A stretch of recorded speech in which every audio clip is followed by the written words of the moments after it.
Hello, everyone. Welcome to Nursing Insight with calebmulonga. So today we are looking at a very brief but important um, subtopic of a condition in nursing or in health called the pathophysiology of asthma.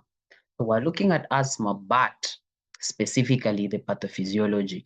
So we know that asthma is one of the respiratory conditions, specifically a lower respiratory tract condition. So we understand that it presents with wheezing sounds, difficulties in breathing, and the like. So let's just try and look at now in details, how does this condition come about? So stay with me as we go through pathophysiology of asthma.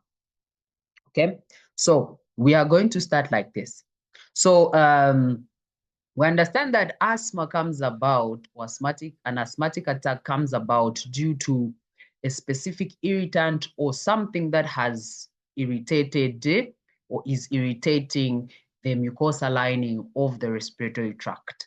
Okay, so during an asthmatic attack, the lumen of the small bronchi become narrowed and edematous because of the inflammatory response to the various stimuli.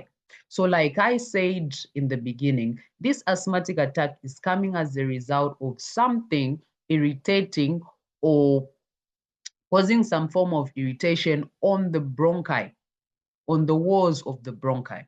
And this will result in what we are calling an inflammatory response to those stimuli, to that stimuli. So these various stimuli um, can be, they can be, for example, pollens, strong scents, etc. They can be quite a number of stimuli, or it can be a stimulus, meaning just one that is resulting in the inflammatory response.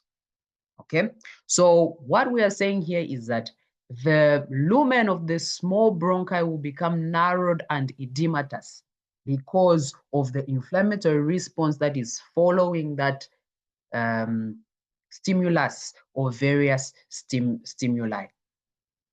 So now let's look at what will happen. Okay, so the first thing that is happening is the bronchoconstriction. Bronchoconstriction is going to happen. Okay, so what is bronchoconstriction? Bronchoconstriction is the narrowing of the bronchi. This is the narrowing of the bronchi or of the airway. So when the person inhales a substance to which he or she is hypersensitive, allergens interact with the immunoglobulin immunoglobulin E, which is IgE, on the mast cells. So when someone inhales a substance that they are hypersensitive to, so this substance, the stimuli, can be pollens, can be strong scents, can be other things. Okay, so this will result in the allergen interacting with the immunoglobulin E on the mast cells. Okay, so these mast cells, this will cause disintegration of the mast cells in the bronchial walls, resulting into the rupture of the mast cells, releasing chemical mediators such as histamine, bradykinin, leukotrienes, and prostaglandin. So what is happening here is that because of the interaction between the immunoglobulin E and the allergens, it will result in these mast cells bursting. And when the mast cells burst, they are going to release chemical mediators. So these chemical mediators are histamine, bradykinins, leukotrienes, and prostaglandin. These are mediators of inflammation. These are mediators of inflammation. So if we remember the inflammatory process, which we are going to do in one of these videos, they are chemical mediators that occur during inflammation. So these chemical mediators will lead to vasoconstriction, increased vascular permeability, and leakage, contributing to edema and mucus secretion, mucosious secretion. So what is happening here is that because of these cell mediators, they are going to result in a bronchoconstriction. And then after that, there will be increased vascular permeability. So remember, when inflammation occurs, there is increased blood supply to the site.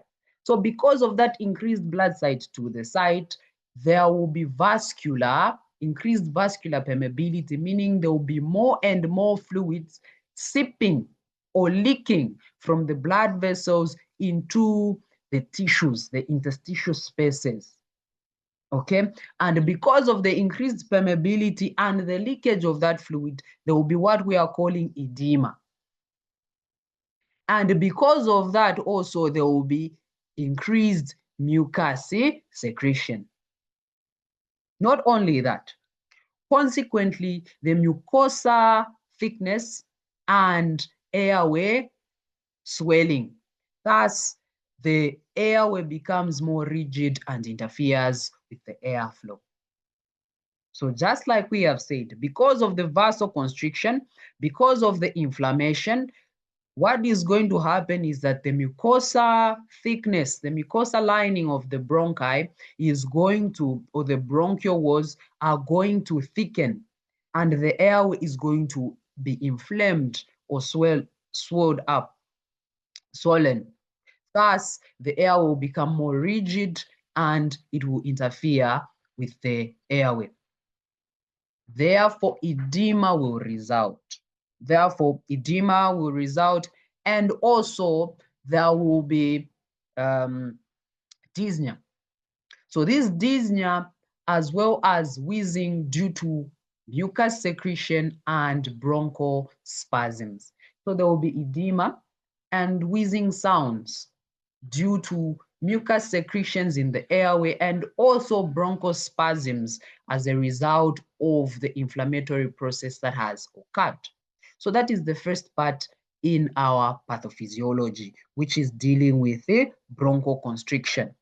So after bronchoconstriction, we have what we call airway edema. Airway edema. In persistent asthma, a chronic and complex response occurs, which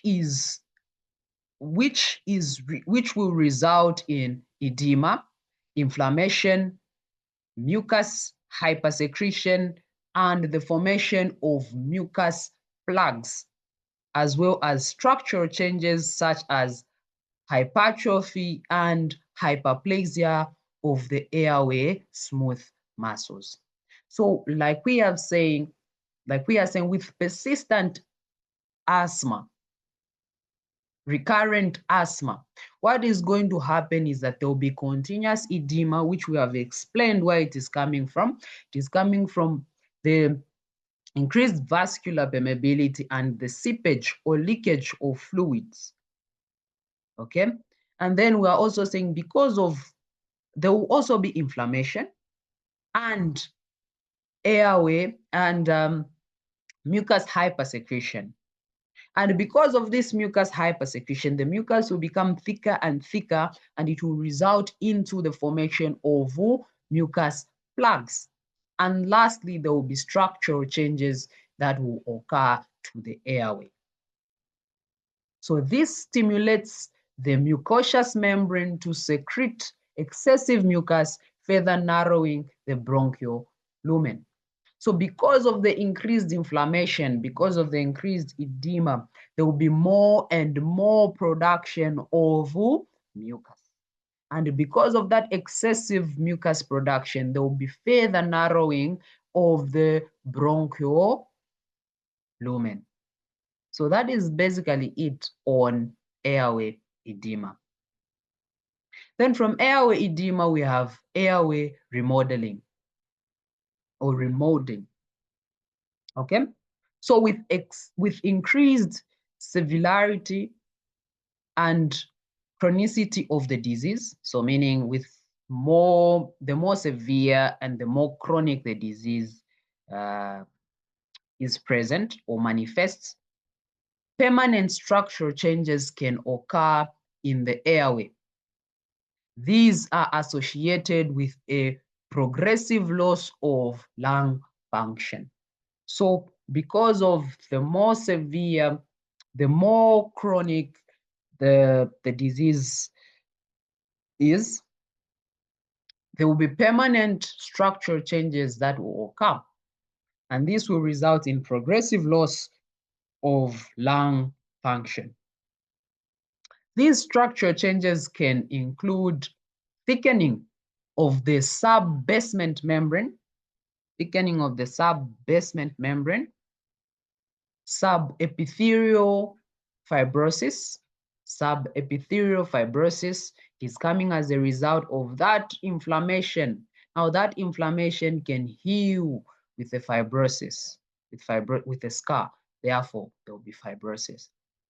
There will also be airway smooth muscle hypertrophy and hyperplasia, meaning the airway smooth muscles can, number one, increase in size, and number two, increase in the cells that are there, which will further result into the narrowing of the airway. We also have blood vessel proliferation and dilation and mucous gland hypertrophy and hypersecretion. So we said we are going to have blood vessel proliferation and dilatation, meaning there will be more and more blood being supplied to that area. And also the mucous glands will have hyperplasia, meaning there will be increase in the cells in the mucous glands, and there will be hypersecretion of the mucus, therefore increasing further the blockage in the airway. The mucus fills the lung bases, inhibiting alveoli ventilation. So basically what we're saying that because of the increased mucus production, the hypersecretion of the mucus, there will be, the mucus will fill the lung basement or the lung base, therefore inhibiting alveolar ventilation, meaning the gaseous exchange between the blood and the alveoli, where there is exchange of oxygen and carbon dioxide, will be inhibited. Okay, therefore the person will be failing to breathe. Okay, and then the last part here that we're saying is that as a result of this, what will happen is that the blood that is coming to the lungs with carbon dioxide, high in carbon dioxide, expecting gaseous exchange to take place so that they can get or obtain that oxygen and exchange it with carbon dioxide, it will not occur. Why? Because there is a lung base that is filled with mucus. Therefore, gaseous exchange in the alveoli will not take place. Therefore, that blood will continue and pass through the lungs without receiving the oxygen, and it will be high in carbon dioxide. Therefore, it can lead to respiratory acidosis. It will lead to respiratory acidosis. Why? Because of the diminished ventilation, because of the reduced ventilation that is taking place, because gaseous exchange is not able to take place. Therefore, it will lead to respiratory acidosis. Then the last part that we have to understand here is that in addition, there is what we call the alpha and the beta 2 androgenic receptors of the sympathetic nervous system located in the bronchi, which may be stimulated. So we have the alpha and the beta androgenic receptors in the sympathetic nervous system, which is located in the bronchi. So what basically is happening here, or what these two, the alpha and the beta androgenic receptors do, is that the alpha androgenic receptors, when they are stimulated, bronchoconstriction occurs. And when the beta 2 androgenic receptors are stimulated, vasodilatation occurs. So these two may be stimulated. And depending on which one is stimulated, you find that there will be bronchoconstriction that may occur or bronchodilation. So that is about the pathophysiology for asthma. We have to understand the inflammatory response or process. Once we understand that, it means that every other thing will not be difficult, especially in this condition. Okay, so we can ask questions in the comment section. Don't forget to subscribe, comment in the comment section so that we can get to interact. Okay, you can also share the topics that you would want to see on this channel. Thank you for watching. See you next time. Thank you. God bless.